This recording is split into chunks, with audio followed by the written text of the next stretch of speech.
ನನ್ನ ಶತಾಧಿಕ ಧಿಕ್ಕಾರವಿರಲಿ. ಪತ್ನಿಯ ಅಪಮಾನವನ್ನು ಕಣ್ಣಾರೆ ಕಾಣುತ್ತಾ ಎದುರಿನಲ್ಲಿ ನೋಡುತ್ತಾ ಕುಳಿತುಕೊಳ್ಳುವುದು ಒಬ್ಬ ಕ್ಷತ್ರಿಯನ ಧರ್ಮವಂತಿರಲಿ. ಮಾನವರು ಧರ್ಮವಲ್ಲ. ಅಮ್ಮ, ನನ್ನ ಸತಿ ಭಾನುಮತಿಯಾದ ಜೊತೆಗೆ ನಮ್ಮಂತಹ ಬರದ ಒಬ್ಬ ಸಾಮಾನ್ಯ ದಾಸಿಗೆ ಇಂತಹ ಅಪಮಾನವಾಗಿದ್ದರೆ ನಾನೇನು ಮಾಡುತ್ತಿದ್ದೇನೆ ಬಲ್ಲೆಯ ಫಲಬಂಧನವನ್ನು ಧಿಕ್ಕರಿಸಿ ಸಮಸ್ತ ಪೃಥ್ವಿಯೇ ಪ್ರತಿಕಕ್ಷೆಯಾಗಿ ನಿಂತಿದೆ. ಅವರ ಮುಂಡಗಳನ್ನು ತುಂಡರಿಸುತ್ತಿದ್ದೆ. ಆದರೆ ಆ ಪಾಂಡವರು ಮಾಡಿದ್ದಾದರೆ ಏನು? ಇದಕ್ಕಾಗಿ ಅಮ್ಮ, ಆ ಪಾಂಡವರೆಂದರೆ ನನಗೆ ಇಷ್ಟೊಂದು ದ್ವೇಷ. ಅವರು ಭರತ ವಂಶದ ಕಳಂಕ ಸ್ವರೂಪರು. ಅವರನ್ನು ಸಂಪೂರ್ಣವಾಗಿ ನಾಶ ಮಾಡಿ ಶಂತನು ದುಷ್ಟಂತನಾದಿ ನಮ್ಮ ಪೂರ್ವಜರ ಪುಣ್ಯಸತಿಯನ್ನು ದುಷ್ಕೀರ್ತಿ ಕಳಂಕದಿಂದ ಉದ್ಧಾರ ಮಾಡುವುದೇ ಈ ಯುದ್ಧದ ಉದ್ದೇಶ. ನಾನಿದರ ಸಲುವಾಗಿ ದೀಕ್ಷಾಬದ್ಧನಾಗಿರುವೆನು. ನನಗೆ ಯುದ್ಧಕ್ಕೆ ಅನುಜ್ಞೆಯನ್ನು ಕೊಡುತ್ತಾಯೇ? ಕುಮಾರ, ಈ ಜ್ಞಾತ ಹಿಂಸೆಗೆ ಗಾಂಧಾರಿಯ ಶುಭ ಕಾಮಗಳು ನಿನಗೆ ಅಷ್ಟೊಂದು ಅವಶ್ಯಕತೆ ಹೊಂದಲಾರೆ. ನೀನದನ್ನು ಹೊಂದಲಾರೆ. ಮಾತೃವಾಕ್ಯವನ್ನು ಮೀರಿದ ನಮ್ಮ ಮಹಾಪಾಪ ನನ್ನ ಪಾಲಿಗೆ ಕಟ್ಟಿಟ್ಟ ಬುದ್ಧಿಯಾದರೂ ಚಿಂತೆ ಇಲ್ಲ. ಆ ನಮ್ಮ ಶತ್ರುಗಳನ್ನು ಯುದ್ಧಕ್ಕೆ ಆಹ್ವಾನಿಸುತ್ತೇನೆ. ನೀನು ಆಹ್ವಾನಿಸುತ್ತಿರುವುದು ನಿನ್ನ ಶತ್ರುವಲ್ಲ, ನಿನ್ನ ಮೃತ್ಯುವನ್ನು. ಅಮ್ಮ, ಹಸ್ತಿನಾವತರದ ಸಿಂಹಾಸನ ಮೂರತ್ತದ ಮಡುವಿನಲ್ಲಿ ಮುಳುಗಿ ಹೋಗುವುದು. ಮುಳುಗಿ ಹೋಗಲೇ ಬದಿಯಲ್ಲಿ ಹರಿತಿರುವ ಗಂಗಾ ನದಿಯು ಕೆನ್ನೀರ ಕಾಲುವೆಯಾಗಿ ಹರಿಯುವುದು. ಸಮುದ್ರ ತಮ್ಮ ಮಾಂಗಲ್ಯವನ್ನು ಕೈಯಲ್ಲಿ ಹಿಡಿದು ನಿಲ್ಲಬೇಕಾಗುವುದು. ನಿಲ್ಲಲೇ. ನೀನೇನು ಮಾನವನೋ ಇಲ್ಲ ದಾನವನೋ? ಅಮ್ಮ, ನಾನು ಮಾನವನಲ್ಲ ತಾಯೇ. ನಾನು ಮಾನವ ರೂಪದ ಮಹಾನ್ ದಾನವನಾದ ಮೇಲೆ ನಡೆಯಬೇಕಾದ ನಡೆದೇ ತೀರಬೇಕು. ಯುದ್ಧಕ್ಕೆ ಹೊರಟಿರುವ ಮಗನನ್ನು ಆಶೀರ್ವದಿಸಿ ಕಳಿಸಿಕೊಡುವುದೇ ಹೆತ್ತ ತಾಯಿಯಾದ ಕರ್ತವ್ಯ. ಬಾಕಲ್ಲ ಕುಮಾರ, ನನ್ನೆದುರಲ್ಲಿ ಮುಡುಕಾಗಿ ಕುಳಿತುಕೋ. ಪ್ರಿಯತನಯ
ಒಂದು ಹುಲ್ಲು ಕಡ್ಡಿಯುವ ವಜ್ರಾಯುಧಕ್ಕಿಂತ ಕಠಿಣವಾಗದು. ಯಾರಲ್ಲಿ ಧರ್ಮವಿರುವುದೋ ಅವರಿಗೆ ಜೇಲವಿಸಲಿ. ಸುಯೋಧನ, ಯಥೋ ಧರ್ಮಸ್ತೋ ಯಥೋ ಧರ್ಮಸ್ತೋ.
ಮೊದಲೇ ದ್ವಾರಕೆಗೆ ಹೊರಟಿರುವನಂತೆ. ಹೊರಡಲಿ ಹೊರಡಲಿ. ಹೋದರೆ ನನ್ನ ಸುದೈವ ಬಲದಿಂದ ನಾನೇ ಅಲ್ಲಿಗೆ ಮೊದಲು ಹೊರಟು ಆ ಕೃಷ್ಣನ ಸಮೇತ ಗುರು ಬಲರಾಮರ ಅಕ್ಷೋಹಿಣಿ ಸೈನ್ಯದ ಸಹಾಯವನ್ನು ಪಡೆದು ಎದುರಾಳಿ ಸೈನ್ಯವನ್ನು ಮದಿಸಿದಾನೆಗಳು ತೊಳೆದಂತೆ ತೊಳೆದು ಪುಡಾರಿ ಪುಂಡರ ರುಂಡಗಳನ್ನು ತುಂಡರಿಸಿ ಛತ್ರಗಳ ಬಾಲಿಗೆ ಯಮನಾಗಿ ನಿಲ್ಲುವೆನು. ಆ ಬಂಡ ಭೀಮನನ್ನು ಈ ಬಾಹುಗಳಿಂದ ಬಗೆದು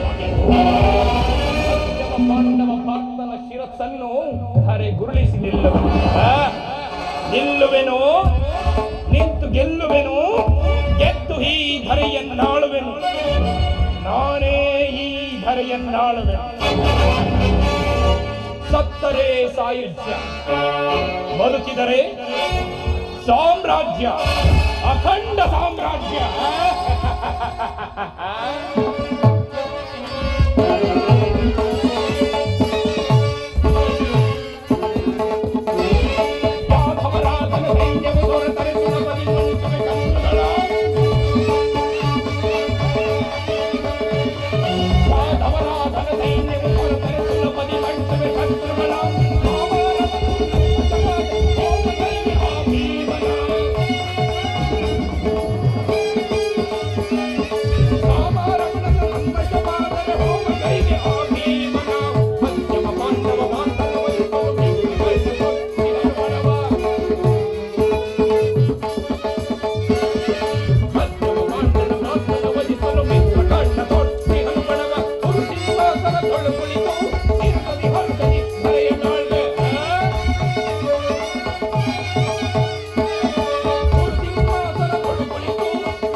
ವೈಭವ ವೈಭವ ವೈಭವ ಚಿತ್ರಕಲೆಗಳ ವೈಭವ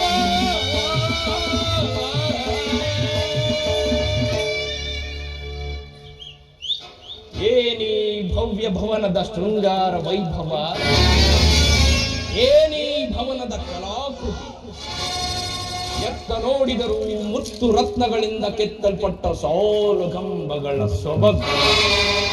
ಅದಾವ ಮಾಯಶಿಲ್ಪಿಯ ಕೈಚಾತುರ್ಯವು, ಮಹೇಂದ್ರನ ಅಮರವತಿಯನ್ನೇ ಧಿಕ್ಕರಿಸುವಂತಹ ಗುಡಿಗೋಪುರವು, ಪಾತಾಳ ಲೋಕವನ್ನೇ ನಾಚಿಸುವಂತಹ ಶಿಲ್ಪ ಕಲಾಕೃತಿಗಳು.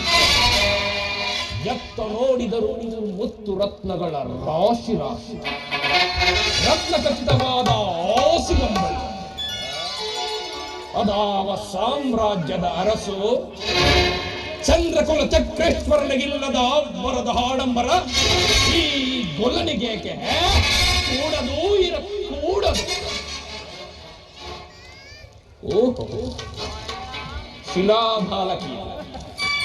ಶಿಲಾಭಾಲಕಿಯರು ಭಾವಭಂಗಿಯ ತೋರಿ, ಓರೆ ನೋಟವ ಬೀರಿ, ತಮ್ಮ ಸುತ್ತ ಶರೀರವನ್ನೇ ಬಡಿದೆಬ್ಬಿಸುವಂತಹ ವಾರಂಗಣಿಯರ ಕಡೆಗಣ್ಣಿನ ಕುಡಿನೋಟದ ವೈಕಲ್ಯವೇನೋ, ಸೊಬಗೇನೋ, ಸೌಂದರ್ಯವೇನೋ.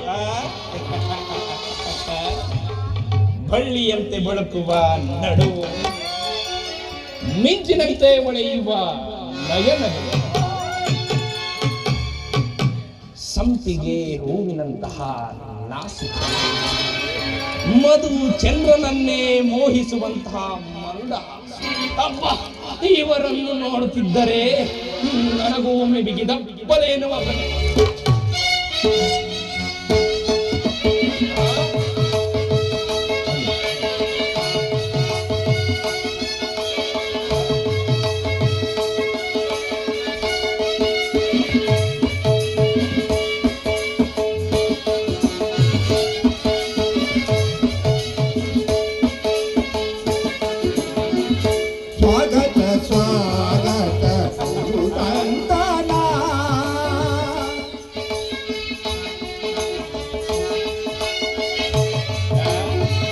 ಸ್ವಾಗತ